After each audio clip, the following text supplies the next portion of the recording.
You talk about reading passages to most of the students. They give you a variety of different excuses for why things are difficult for them. The first is that it's really boring. Yeah, of course we shouldn't care. It's not really about whether or not this is interesting. It's about whether or not they can extract information. Some of the other things that they tell you is it was really difficult to understand. Ultimately, every one of these passages can be boiled down to a single theme. Even if they're on things they're not readily familiar with, like chaos theory or superstring theory, or the experience of an Asian immigrant moving from China to, say, the South Bronx, it doesn't matter. They can still understand the main ideas. And the third thing is they feel like it's just too much all at once, and they can't remember everything. What I like to do is I like to start off with the first passage altogether.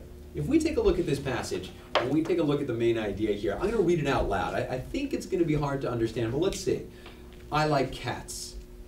Okay, now that passage is over. It was very exciting. Let's see if we can answer this very difficult question. Which of the following statements would the author most likely agree with? A, the U.S. government must dedicate more time and resources to preserving its native wildlife. B, pet ownership has therapeutic effects on people recovering from traumatic events. C, feline social interactions as complex as human social interaction. D, I like cats. And E, cats are dangerous creatures that are a threat to modern society. What do we think? Anybody? D, outstanding, outstanding, yes. One of the things that students don't recognize is that the passages can be this simple, and every answer they need has to be back in the passage.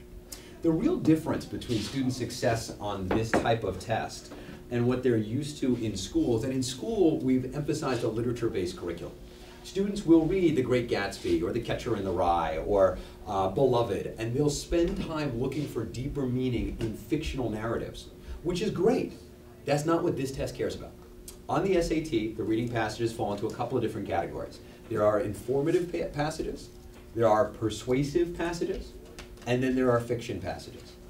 Now, the truth of the matter is that fiction represents the smallest piece. At most, you'll find one or two in a given SAT that's going to be dedicated to fiction. So the majority are nonfiction. The real unfortunate part of all of this, as you might be able to realize, is that if we tell the students to become really good at literature-based analysis and deep sort of critical understanding of text, and then what we actually ask them to do is be able to pull out main ideas and more superficial proving of those ideas, they have two different skill sets that they're being tested on, and only one of them is the one that they're comfortable with from school. So we need to redirect this towards simplicity and step away from what they think is very difficult.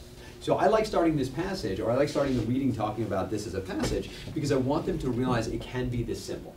I like cats is going to become a recurring theme as we go through this, because we should be able to boil down all of these things to something that simple.